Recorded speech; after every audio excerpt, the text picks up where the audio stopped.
Good morning.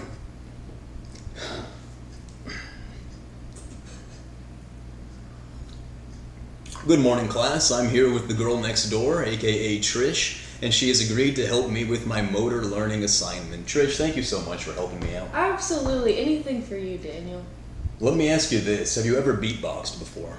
I haven't ever beatboxed. Well, this will be interesting because I've never taught anyone how to beatbox and no one taught me. Before anything else, I need to establish a baseline. So would you give it your best shot and beatbox?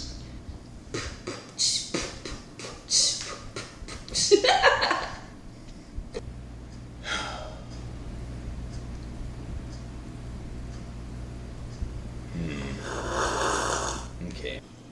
That's going to be good for an MVP score of 1 out of 5. MVP? Maseri Beatbox Proficiency Scale. Oh. So you have lips and you have breath. Do you have a tongue? You have all the equipment you need to beatbox. I already know the answer because you talk good, but we're going to do a test of the coordination with your breath, your lips, your tongue, and see if you have the coordination. I'm going to show you a letter. So when you see a P, you're going to make that sound 3 times fast, and you're going to go on down the list there. P, B, if I say P, you're going to say pa-pa-pa, etc., etc. Can you do that quick test of coordination? Yeah. Pa-pa-pa, ba-ba-ba, na-na-na, ta-ta-ta, ka-ka-ka.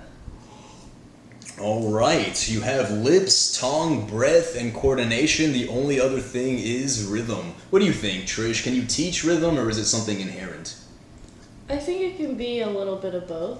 A little bit of both? Well, let's hope so. You've never beatboxed before, but you know a little music theory. You know quarter notes and eighth notes and all that jazz. Mm-hmm. So what we're gonna do for the test of rhythm, I'm just gonna have you knock on the table with your right hand, and this is gonna be the tempo. It's not a fast tempo. It's gonna be this tempo right here, and see if you can recreate it.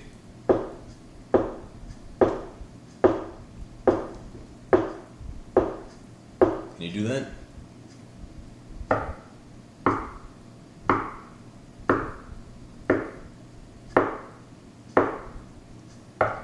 Okay. That was a little slow, but that was good enough. Now with your left hand, you're going to bring in some eighth notes. Okay. Same tempo.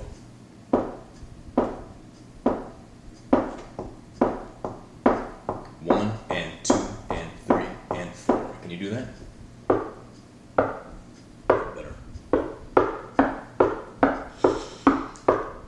All right, you've got rhythm. So, I got a rhythm. this ends the evaluation part. Did I pass?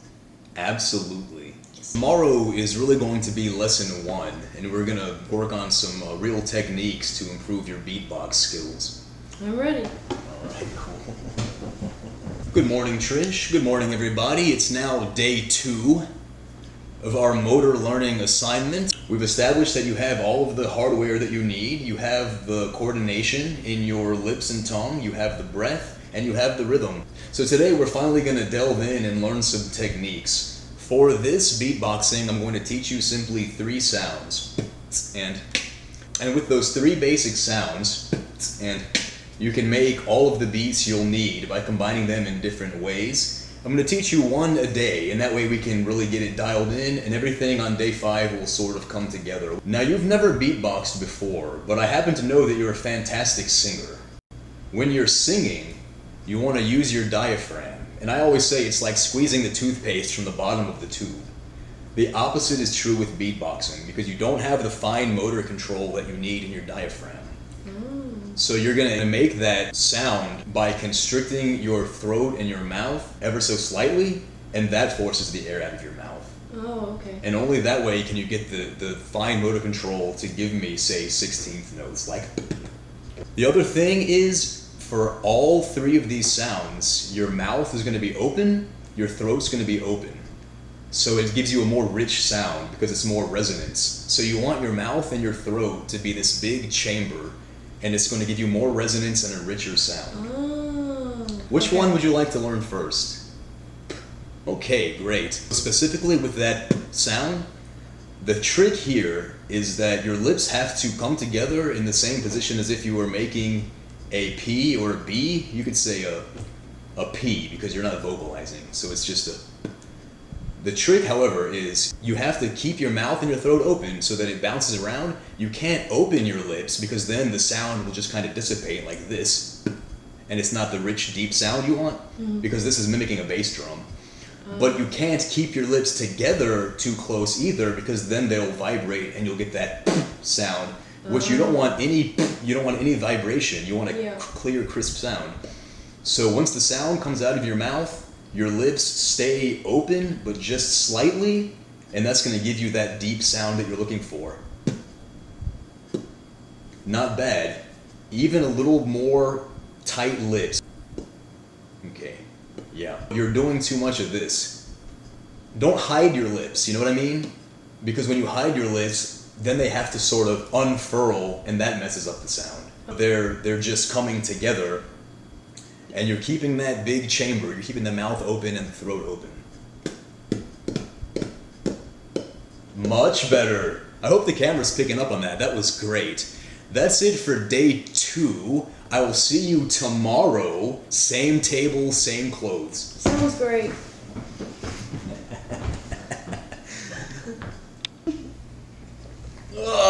Good morning, everybody.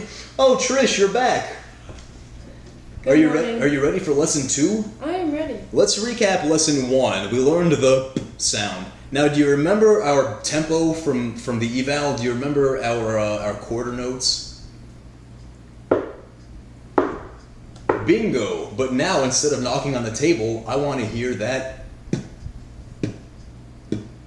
Okay. Right now. Yep.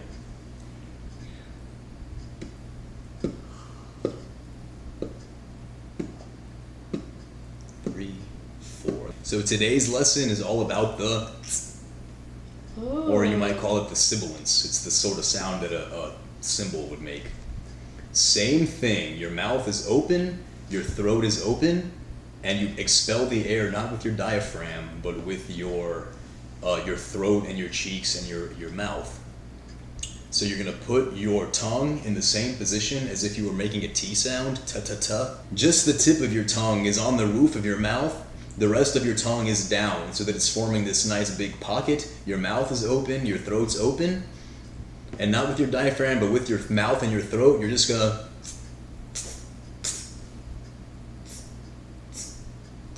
Leave the tip of your tongue on the roof of your mouth the whole time though, because you're still giving me a... Better. Can you give me 3 fast? How'd that feel? Are you winded? Yeah. As you get better, I absolutely got winded at first. As you get better, the breath control gets better and you can go for longer. So once you master the basics, really breath control and getting in some fresh air is really what it's all about. And with that one sound, you can just about make a whole beat. I mean,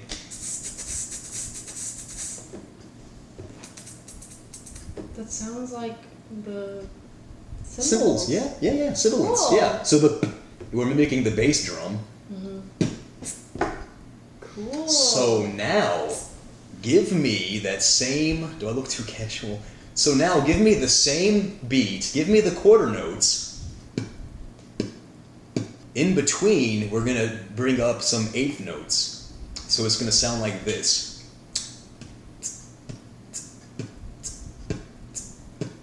And we're gonna put them together. Can you make that happen for me? Yeah, I think so. All right. Project at the camera. I can try my best. I don't know where the mic is on this one.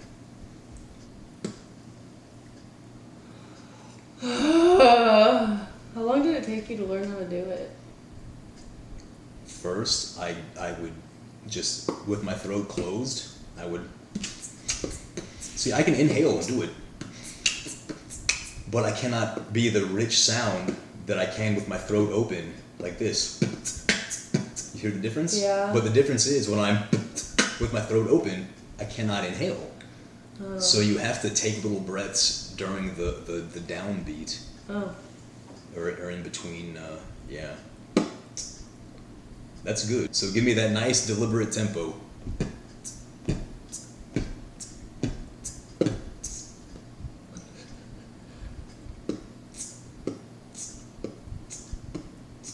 Well, hey, thanks a lot. I'll see you at the exact same time tomorrow for day 4 of your motor learning project. All right. Sounds good. Take care of yourself. Bye.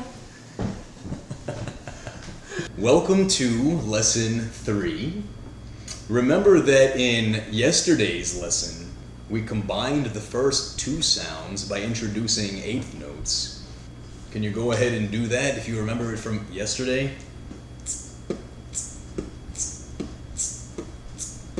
That's the one. Remember the third. Were you going for a high five? I was dabbing. Oh, to be young. Remember the third sound is, and you form this sound. What the? You sound like Donald Duck. It's a click. Oh. Remember that the third sound. Remember that the third sound is. And you make this sound by putting the tip of your tongue to the roof of your mouth as if you were making an N sound. Na. The tip of your tongue goes to the roof of your mouth and also the sides of your tongue. And you shape your tongue sort of like a canoe with this pocket of air against the roof of your mouth. Now, leaving the tip of your tongue to the roof of your mouth, you create a suction force on the roof of your mouth, allowing the sides to open up, and the actual sound is made by air rushing in between your molars.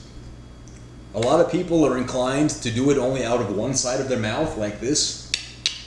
Go ahead and let both sides of your tongue suck air in through your molars, and it just, again, makes a richer sound. Alright, so we're going to recreate that beat that we made yesterday, but every alternating, we're simply going to replace it with a. So instead of the beat we're going to make today is. Wow. Yeah. Okay, you've got all the basics. Tomorrow for lesson 4, we're going to put it all together and see what we can come up with. That sound good? Sounds good, Daniel. Great. Oh man. Good morning, it's day 5, and we're going to put it all together. Are you ready? I'm ready. Have you been practicing every day like we discussed? Every day, all the time. Good answer. Alright. Now we're going to revisit the beat that we made yesterday. Okay. Which, if you'll recall, sounded something like. Go ahead and see what you've got.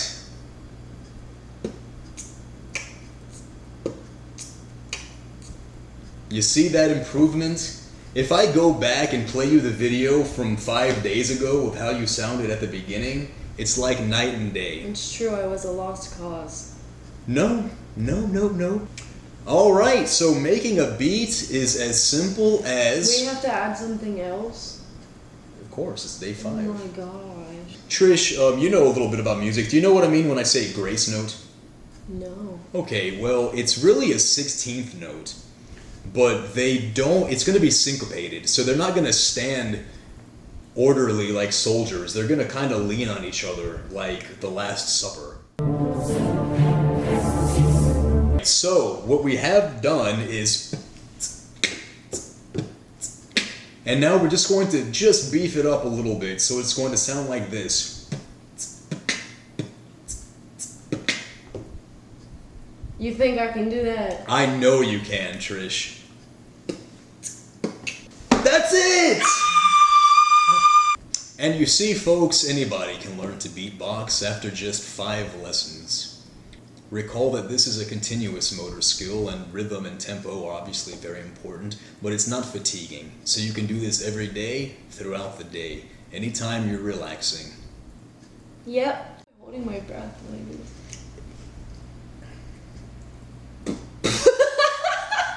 No. See, that would be a good blooper. Your cheeks and everything should be tense, so they shouldn't be ballooning.